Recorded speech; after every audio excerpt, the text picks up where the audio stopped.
Blessed Sunday evening po sa ating lahat. Narito na naman si Len para sa ating ika-228 day ng ating share ng devotion video. And thanks God because today, nakapag-serve na naman tayo kay Lord sa ating church. And actually, ang nangyari ngayon dito sa Hong Kong ay dumating ang ating former president na si Rodrigo Duterte or Tatay Digong kasama si Sara Duterte. Syempre, I think it's a campaign nila para sa nalalapit na namang election sa atin sa Pilipinas for the upcoming position of being President, Vice President, and mga senatorial candidate. But, syempre, hindi tayo nakisama o nakigulo pa sa iba ng mga talagang nagsadya upang makita ang ating former president na yan. But, instead, nanood tayo at tinignan ang practicum or practical presentation ng ating mga nag-aral ng homiletics or ng ating ministerial studies sa ating church at soon to be ang inyo din pong lingkod if God's will and God's willing na tayo din ay makatayo upang makapag-practicum din sa ating homiletics. And thanks God because through sa pakikinig at panonood ay mas maraming nadagdag na mga knowledge and wisdom sa atin on how to do a preaching or a sermon and to be a teacher of the Word of God na ating natututunan and ang gospel. So bago po yan, ay akin lamang ibinalita sa inyo mga naganap sa ating buong araw na ito. And dadako na po tayo sa pagbubulay-bulay ng salita ng ating Panginoon. So bago po tayo dumako sa pagbubulay-bulay ng salita ng ating Panginoon, huwag natin kakalimutan ang ating opening prayer. Ama naming Diyos na makapangyarihan sa lahat, narito po kami Panginoon, nagpapasalamat sa isang mabungang araw ng linggo, Panginoon, na ipinagkaloob niyo sa amin, Panginoon, na anumang pagod namin, Panginoon, anumang puyat namin, Panginoon, it's all worth it, Panginoon, just to glorify and to magnify your name, Panginoon, sa anumang mga talent, time, and treasure na ipinagkaloob niyo sa amin, Panginoon. At salamat po sa buhay, kalakasan at hininga, Panginoon, na libre ninyong ipinagkakaloob sa amin, lalong higit ang kaligtasan na nagmumula sa inyong buktong na anak na si Jesus, Panginoon. Kaya kami ay malayang makapagpahayag, malayang mag-aral, Panginoon, ng inyong mga salita sa pamamagitan ng mga written word na ito, Panginoon. Dalangin namin ang inyong banal na Espiritu ang lulukob sa amin, Panginoon, upang ang bawat salitang aming mapapakinggan, Panginoon, ay magkaroon ng rema sa aming puso at isip, Panginoon, at maghari ka sa aming buhay, Panginoon. Truly, all the knowledge and wisdom comes from you, Lord God, at gawin niyo lamang po kaming instrumento ng inyong pagpapalawig ng inyong kaharian, Panginoon. Give us a humble heart, Panginoon, that willing to submit, Panginoon, sa inyong kapangyarihan upang hindi kami, Panginoon, ang makita, hindi ang aming kaningningan, Panginoon, but let your light shine upon our life. And ang bawat mga wisdom, Panginoon, na matututunan na ito, Panginoon, ay maisapamuhay ng bawat isa sa pang-araw-araw, Panginoon, upang gabay sa maayos na paglakad at pamumuhay na sang-ayon sa inyong kalooban, Panginoon. We always thank the Lord Jesus Christ, Panginoon, sa kanyang finished work na ginawa, Panginoon, sa krus ng Kalbaryo o sa krus ng Golgota, Panginoon, na bagamat hindi kami karapat-dapat sapagkat kami ay makasalanan, Panginoon, ngunit minahal at inibig niyo pa rin kami, Panginoon, and He willingly sacrificed, Panginoon, ang kanyang buhay para sa katubusan ng sangkatauhan, Panginoon. At patuloy naming inihahayag, Panginoon, ang inyong mabuting balita o ebanghelyo, Panginoon, tungkol sa kaligtasan nagmumula sa inyong buktong na anak na si Jesus. Salamat din po sa Holy Spirit that has been a helper, Panginoon, upang ang conviction, Panginoon, at ang pag-move ng Holy Spirit, Panginoon, ay mangibabaw sa bawat isa sa amin, Panginoon, upang maging gabay namin sa pang-araw-araw na lakbayin patungo sa pagiging Christ-likeness, Panginoon. Salamat sa aming mga amo, Panginoon, kung bakit kami ay may trabaho, Panginoon. Salamat sa pag-iingat, Panginoon, provision, Panginoon, ay pinagkakalob nyo sa aming pamilya, Panginoon, na bagamat anumang mga pagsubok ang aming pagdaanan, Panginoon, tests and trials in life, Panginoon, we know that we can overcome because Jesus overcome the world and all the temptation, all the sins, Panginoon, ng sangkatauhan ay na-overcome na ng Panginoong Jesus. Muli, ibinabalik po namin ang lahat ng papuri at pasasalamat Sa tanging pangalan niya bugtong na anak na si Jesus. Amen. Ayan, napaka-exciting po ng ating topic for today because ito ay tungkol sa makikita po natin sa Lucas 22:35. Sabi dito, paghahanda sa darating na pagsubok. Pagkatapos tinanong sila ni Jesus, nang suguin ko kayong walang dalang lalagyan ng pera, balutan o sandalyas, kinulang ba kayo ng anuman? Sagot naman ng kanyang mga alagad ay hindi po. Message, dito naman daw ay mangyayari na ang paghanda ng Panginoong Yesus sa darating na matinding pagsubok sa Kanya.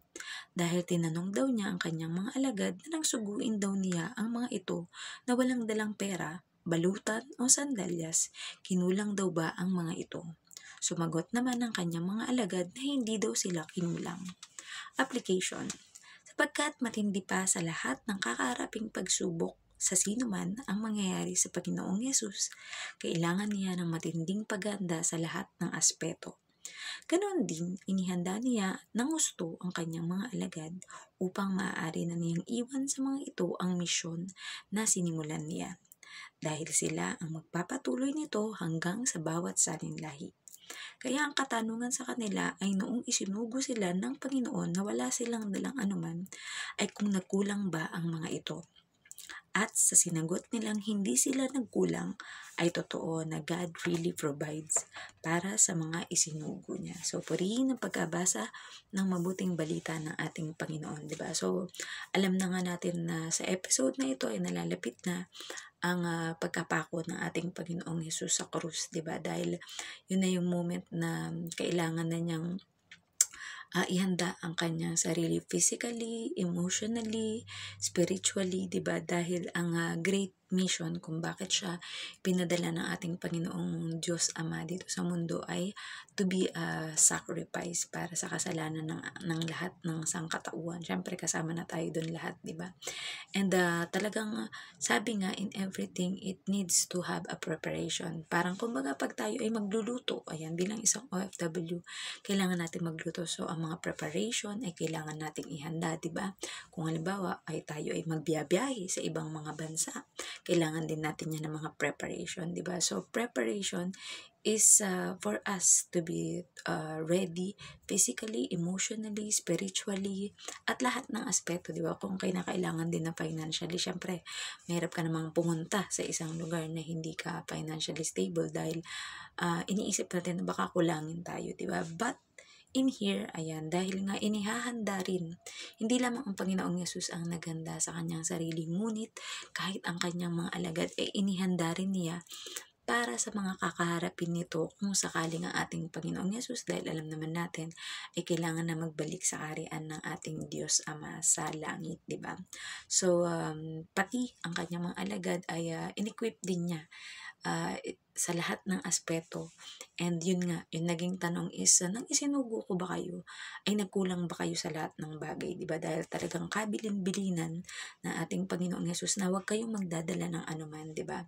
Dahil sa situation na yun, doon natin makikita na ang ating Panginoong Diyos ay talagang nagpo-provide sa lahat ng kanyang mga isinugo, especially kapag ang mga taong ito ay ginagawa ang Great Commission that go therefore and make disciple of all nations, baptizing them in the name of the Father and of the Son and of the Holy Spirit, and teaching them to observe what the Lord Jesus have teach sa mga kanyang mga alagad, di ba?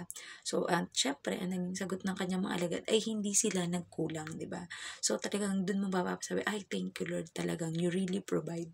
So, iniisip ng iba, di ba? May iba nga may katanungan na kagaya yan, nakinig tayo ng practicum ng mga nag-aral ng ministerial studies, yung syempre, nagtatrain at nag-aaral o nag-i-study ang bawat isa on how to become a pastor, a preacher of God, a deliverer of God's message and gospel to everyone. And syempre, para mas lalong maging effective tayo pagdating sa ating pag-evangelize ng yun nga, diba? The Great Commission is go therefore and make disciple of all nations. So, kapag ikaw ay hindi fully equipped, hindi ka nag-aral through mga manuals and practical application, syempre, hindi ka fully equipped. Kumbaga, once the enemy or the devil wants to deceive you through the word of God, dahil di ba alam nga natin nung tinempt ni Satan ng ating Panginoong Yesus nang after niyang 40 days na nagfasting is iniisip ni Satan na mahina physical ng ating Panginoong Yesus, 'di ba? Dahil syempre gutom, syempre ikaw ba naman ang 40 days na mag-fasting.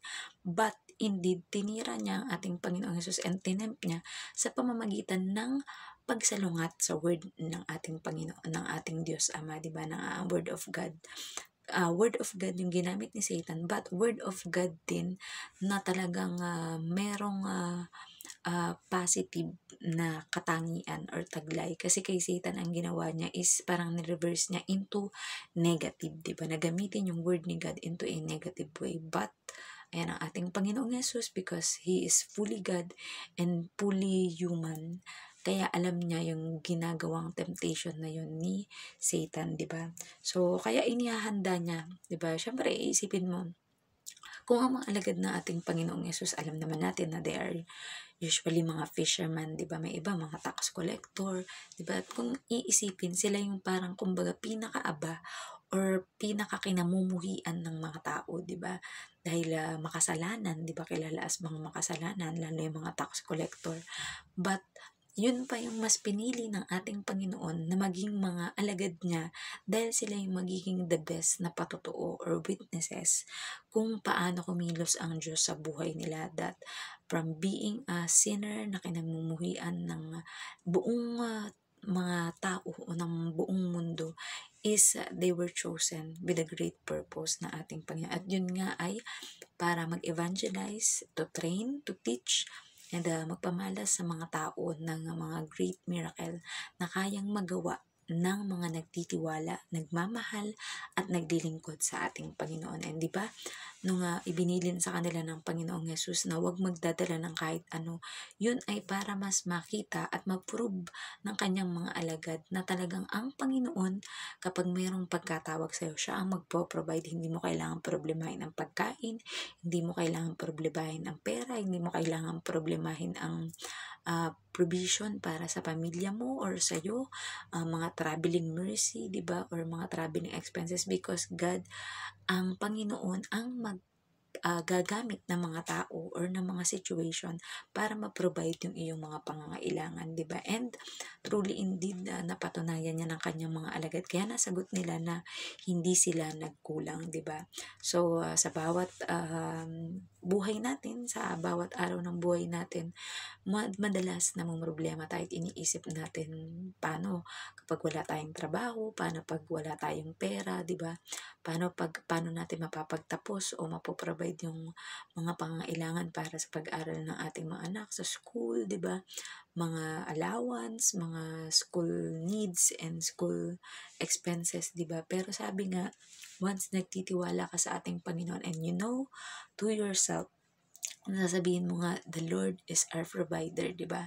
Ay maaasahan natin at mapagtitiwalaan natin ang salita ng Panginoon natin na yan, di ba? Kaya gaya din sa nasusulat dito, sa hindi naman natin masasabi na ito ay kasinungalingan dahil ito ay talagang nagmula sa bibig ng ating Panginoong Yesus. Ayan, na nasulat upang tayo ay matuto, for us to learn, for us to gain knowledge and wisdom, and for us na maituro ito o maibahagi ito sa ating kapwa nang sa gayon sila din ay maging well-equipped, ayan, and meron din silang magiging kaalaman tungkol sa, kung halimbawa sa buhay nila sila ay namumroblema sa mga pangangailangan nila, pero once na pinagkatiwala nila ang kanilang buhay, ang kanilang pamilya, ang kanilang finances, ang kanilang mga plans in life sa ating Panginoong Diyos, makakaasa tayo na kagaya sa sinabi ng salita ng Diyos na for the ways of the Lord and the mind of the Lord is not same like human, di ba? Ang kanyang ways at ang kanyang plans ay much higher than us, di ba? So, we just trust in the Lord with all our heart and lean not on our own understanding. In all our ways, acknowledge Him and He will make our path straight. So, maaaring may mga test and trial sa buhay natin na pinagdadaanan tayo, pero kayang-kaya natin yung mapagtagumpayan dahil laging nating tandaan, Emmanuel, God is with us. Ang parehong Diyos na naroon mula sa pasimula pa lang ay kasama natin sa bawat yugto ng ating buhay. Alam niya ang ating mga pangangailangan, alam niya ang ating mga fears, alam niya ang ating mga worries, at tanging ipagkatiwala lang natin sa Panginoon sapagkat alam natin na siya ang tutugon sa anumang mga prayer and petition natin. So, nawa po may natutunan kayo sa ating share na devotion video, and let us all close into prayer. So, let us pray. Manaming Diyos na makapangyarihan sa lahat, muli, maraming salamat po, Panginoon, sa inyong mayamang salita na aming napag-aralan, Panginoon, sa gabing ito, Panginoon.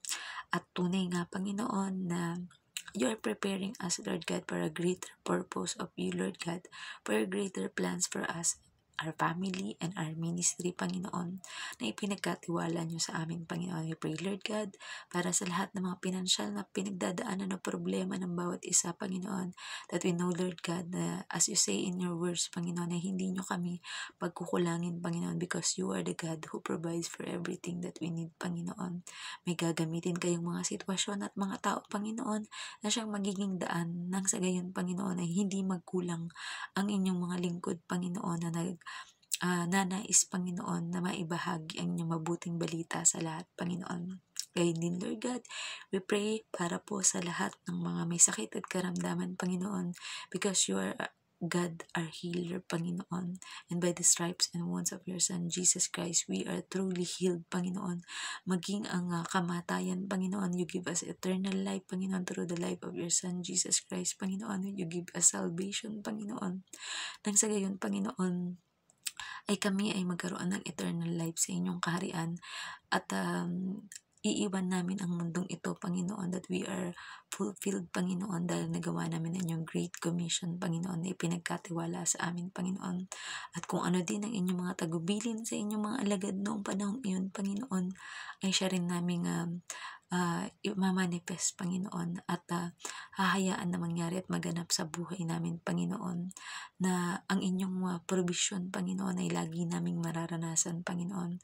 Anumang sakit at karamdaman, Panginoon, na physical, mental, emotional, spiritual, Panginoon, ay sinisira at winawasak namin, Panginoon. Any mga cancers, Panginoon, mga malalang mga sakit, Panginoon, ito ay matutunaw lahat, Panginoon.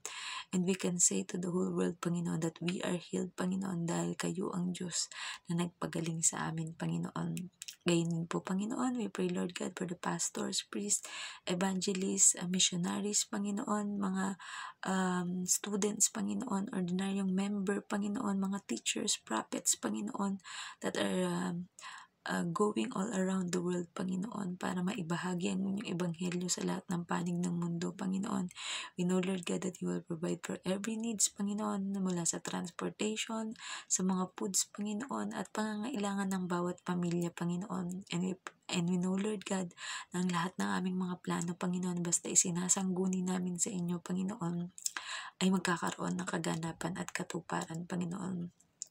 We also pray, Lord God, para po sa lahat ng mga bansa, Panginoon, ng Hong Kong, ang Philippines, Panginoon, at ang lahat ng panig ng mundo, Panginoon, that there will be peace, no war, Panginoon.